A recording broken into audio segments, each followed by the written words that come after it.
Y ahora sí nos vamos con tema médico y es que vamos a hablar de las infecciones de las heridas quirúrgicas. Como en la mayoría de las cirugías existe un corte o una incisión en la piel. Se puede generar una infección en la herida tras la operación. La mayoría de las infecciones por heridas quirúrgicas se presentan en los primeros 30 días luego de la cirugía. Las infecciones de heridas quirúrgicas pueden enrojecerse, además producir pus, doler o estar calientes cuando se toca esta parte del cuerpo. La persona puede sentirse indispuesta y dependiendo de la gravedad de la infección, los síntomas varían. Hoy vamos a estar hablando de quiénes son más propensos, la sintomatología, complicaciones y tratamiento con el doctor Carlos Cefair, poniéndole así como el acento internacional. Bienvenido, el acento doctor, a nuestro libanés. programa. Muchas gracias. Cefair. ¿Y de dónde es ese apellido? Libanés, de ascendencia libanesa, sí. ¿Y viviendo siempre aquí en Colombia? Siempre. Bueno, doctor, ahora sí entremos en materia. ¿Por qué se dan las infecciones en las heridas quirúrgicas y siempre puede pasar eso? No, no siempre puede pasar. O sea, siempre puede pasar, pero no debería pasar. Las infecciones en las heridas quirúrgicas en un 30 a un 50% son prevenibles. Y hay algunos factores que son predisponentes de esas infecciones de herida quirúrgica. Como por ejemplo, ¿cuáles factores? Esos factores predisponentes generalmente son el tabaquismo, por ejemplo, los pacientes diabéticos, pacientes inmunosuprimidos, pacientes obesos o pacientes que tienen previamente alguna infección que no ha sido tratada al momento de la cirugía. No seguir de pronto las instrucciones preventivas que le dan a uno cuando tiene la visita con el médico, con el anestesiólogo, ¿también pueden generar alguna clase de infección? Claro, dentro de esas sugerencias que se le hacen a los pacientes, por ejemplo, aquellos que son fumadores pesados, es que suspendan por lo menos 30 días antes del procedimiento quirúrgico el fumar. Y muchos pacientes inclusive no lo hacen. Y Eso mienten. es un factor predisponente y mienten. Eso es un factor predisponente para infección de herida quirúrgica. O también por, no sé cómo decirlo, por alguna mugre en la sala de cirugía. Que no haya se asepsia. produce una bacteria. Claro, esos son otros factores que son los factores ambientales. Existen unos factores propios del paciente, que son los que hemos mencionado, pero existen otros factores como una inadecuada preparación de la piel al momento de la cirugía, lavarlo con un jabón que no es el conveniente, utilizar algún dispositivo instrumental, insumo médico, que no es adecuadamente esterilizado, no tener los protocolos de desinfección de las salas de cirugía de manera adecuada, no cumplir con los criterios de ventilación, de temperatura que deben tener las salas de cirugía. Todos esos son factores predisponentes externos al paciente que favorecen las infecciones En quirúrgicas. cualquier cirugía podemos correr el riesgo de que nos dé una infección, por más mínima que sea. En cualquier cirugía. Obviamente, también hay unas cirugías que tienen una mayor predisposición a hacer infecciones quirúrgicas. No es lo mismo hablar de un paciente que se ha operado de una apendicitis aguda en una fase inicial a un paciente que tiene una apendicitis aguda perforada con peritonitis generalizada que ya tiene pus dentro de la cavidad abdominal y que tiene un mayor riesgo de infección. ¿Y son las mismas probabilidades de infección cuando la cirugía es externa, digamos, de, no sé, de piel o algo así, a cuando es un órgano interno? Las posibilidades son similares, o sea, siempre y cuando la herida se clasifique en el mismo ítem, son similares. ¿A qué me refiero con eso? Existen 4 clasificaciones para las heridas. Las heridas limpias, en donde no hay ni una transgresión de la técnica quirúrgica, es una cirugía electiva, es una cirugía con un control adecuado de la limpieza. Existen las cirugías limpia contaminadas y es cuando ya hay una penetración a un tracto, que puede ser el tracto urinario, el tracto gastrointestinal, donde todo está con un ambiente controlado. Existen las cirugías ya contaminadas, que son aquellas como la peritonitis o la perforación de una víscera hueca, y existen ya las cirugías sucias, que son aquellas que además es el paciente de un politraumatismo que ha sido arrastrado, que tiene barro, que tiene elementos de ropa y tienen un mayor riesgo de infección. Claro. Doctor, ¿quién hace esas limpiezas de esos cuartos quirúrgicos? ¿Doña Lucía? Doña Lucía con entrenamiento.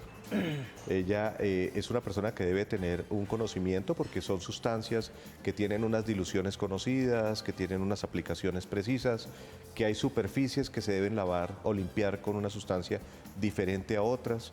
No es lo mismo limpiar una superficie metálica de un mesón que limpiar un equipo biomédico, pues por razones del uso de los detergentes, pero sí es doña Lucía con un entrenamiento ideal. Doña Lucía con un entrenamiento, muy bien. Ya tenemos preguntas de nuestros televidentes, doctor. Ok. ¿La fiebre siempre es un síntoma de una infección? La fiebre no siempre es un síntoma de una infección bacteriana, puede ser una infección viral también. En general, la fiebre es una respuesta del organismo a un agente externo que está ocasionando algún tipo de daño al interior de ese organismo. ¿Cómo son las condiciones al día siguiente, a las horas siguientes de la cirugía, el posoperatorio? ¿Es normal que dé un poquito de fiebre, un poquito de malestar, que de pronto duela la zona? ¿Cuándo hay que tener alerta? Ok, esa pregunta es bien importante, Mónica, por una razón. Y es, lo primero es qué le dice uno al paciente de cómo debe manejar su herida en el posoperatorio. Porque a uno le dicen, doctor, y me la tapo, no me la tapo, me la mojo, no me la mojo, cada cuánto la limpio, me echo mertiolate, ¿qué me echo? Me echo agua de caléndula, todas esas cosas que uno oye. Y en general, lo que uno debe plantearle al paciente es que la herida debe estar tapada durante las primeras 24 horas, evitar ser mojada y después simplemente destapada y bañarla con agua y jabón común y corriente con su ducha usual. No necesita la aplicación de elementos como el yodo, los isodines, que inclusive el yodo puede ocasionar una disminución en la cicatrización de la piel. ¿Cuál es el error más frecuente que usan los pacientes? Aplicarse productos cosméticos en etapa temprana con el objetivo de evitarle una cicatriz antiestética. De manera temprana, de manera rápida, puede ser más contraproducente que benéfico. Después sí tiene unas utilidades importantes, pero en el proceso de cicatrización inicial lo ideal es no utilizar. Es decir, las cremitas que venden para ayudar a la cicatrización se deben usar ¿al cuánto tiempo después? Más o menos después de haber retirado los puntos. Séptimo, de 7 a 10 días después de haber retirado los puntos. Esa es tal vez como la preocupación más frecuente. Y lo otro que te estaba preguntando, ¿es normal que dé fiebre, que duela, que esté enrojecida allá íbamos la con la zona? segunda parte de la pregunta. La sintomatología más frecuente es lo que llaman los médicos eritema, que es el enrojecimiento de la piel. La hipersensibilidad es el paciente que uno toca y el estímulo no se relaciona con el dolor que siente el paciente, es un dolor mucho más importante que el estímulo que uno está ocasionando. La salida de secreción, que inicialmente puede ser una secreción clara, como cetrina, que llaman los médicos, que es como color ámbar, viscosa, pero que después se torna purulenta. Entonces, la sensación de fiebre, la sensación de malestar general, todo eso configura un cuadro de que está en curso una infección de sitio operatorio. De todas formas, con los años sí siempre han cambiado esas incisiones que hacían los doctores, que es que antes eran unas cosas... Uno se acuerda. La famosa chamba. La famosa chamba, esto era una cosida la grandísima y a uno le daba impresión y uno quería como rascarse. Ya ahora, sí. no sé cómo se diga, se hace por dentro, bueno, no sé. Incisiones grandes para cirujanos grandes, decían antiguamente. Ya no. Pesada. Ya no, eso hoy en día, la cirugía mínimamente invasiva, todo el tema de la laparoscopia, ha hecho que las cirugías sean mucho más pequeñas las incisiones, el riesgo de infección también mucho más pequeño. Y obviamente las técnicas de sutura del cierre de la piel también han cambiado un poco, ya no son esos puntos que antiguamente parecían como un colchón, sí, que se llamaba, le decíamos colchoneros. Ya hoy en día son puntos intradérmicos con unas suturas especiales, en muchas ocasiones que se absorben solas, que ni siquiera necesitan retirarse. Desaparece el hilito. Sí, desaparecen el hilito. Y que estéticamente dan un mejor resultado. Ya no quedan los cierres. Ya no se ven esas cremalleras que Bueno, veíamos. doctor, tenemos una llamada desde Valledupar. Jorge Iván, ¿cómo estás? Buenos días, doctor. Buenos días. Buenos días, Jorge Iván. Doctor, soy un paciente de 38 años. Hace un mes me operaron de una ventorrafia. Me dejaron una sonda, ¿cómo se llama? Un hemovac. Un hemovac, El sí. hemovac me lo quitaron, la herida me presentó un huequito en toda la esquina y comencé a supurar sangre. Hace 20 días me hice un examen y sigo presentando sangrado, pero ya el sangrado paró y es como algo gris, como algo violeta. Y me mandaron unas curaciones con una sonda senolítica y nada, sigo lo mismo. ¿Qué debo hacer? Bueno, aquí hay varias cosas importantes. Lo primero es que cuando uno corrige una eventrorrafia, sé que tuvieron una sesión previa de hernias, en donde cuando uno hace la corrección de una eventrorrafia, lo que hace es colocación de un cuerpo extraño que se llama una malla. Eso reemplaza la pared abdominal. Si ya llevamos 30 días de haber hecho la cirugía, seguramente podemos estar en presencia, ya debemos empezar a sospechar que no sea solo una infección de sitio operatorio, sino que sea un rechazo al cuerpo extraño y que el organismo lo que está haciendo es generar una serie de líquidos y de seroma, que es lo que nosotros llamamos como un seroma, que está manifestando esa reacción a cuerpo extraño. Lo que habría que hacer sería hacer un cultivo de esa secreción para determinar si está contaminada por bacterias. Si está contaminada por bacterias, hay que hacer un ciclo largo de antibióticos a ver qué respuesta tiene su organismo. Si persistiera, tocaría pensar en retirar la malla, pero en principio hay que hacer el diagnóstico cultivando la secreción. ¿Para que haya infección tiene que sumarse todos los síntomas antes mencionados o puede presentarse solamente fiebre o solamente secreción o solamente enrojecimiento? Cualquiera de ellos, pero en general el cuadro es muy florido, o sea, es muy típico, que es lo que llama uno eritema, rubor, calor y fiebre, igual infección quirúrgica. ¿Cuál color en una infección es síntoma de corra para el hospital? Rojo. Cuando empieza uno a tener rojo y caliente, lo primero que uno debe hacer es marcar con un esfero el tamaño del sitio rojo.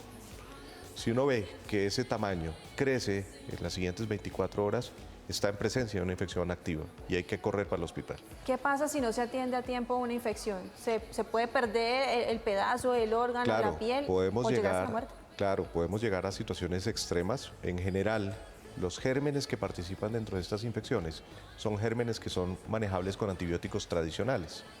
Pero existe, y yo creo que alguna vez lo oyeron, el famoso boom de las bacterias comedoras de carne que en Inglaterra alguna vez sucedió y que ha sucedido en muchos países, y es la famosa gangrena, en donde se potencian esas bacterias y pueden llegar a tener episodios que pueden desencadenar inclusive la muerte, porque son bacterias extremadamente agresivas que lo que hacen es destruir todo el tejido y empieza uno a ver casi de manera dramática cómo avanza la infección en cuestiones de horas.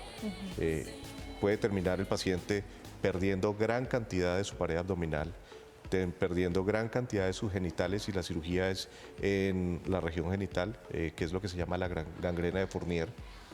Puede inclusive terminar perdiendo una extremidad cuando esa gangrena o esa infección, para poderla controlar hay que amputar el miembro, pero ya son situaciones extremas que no es lo usual que se presente. Y finalmente tenemos una pregunta en redes sociales. Okay. Noelia, ¿el desinfectante previene las alergias? No.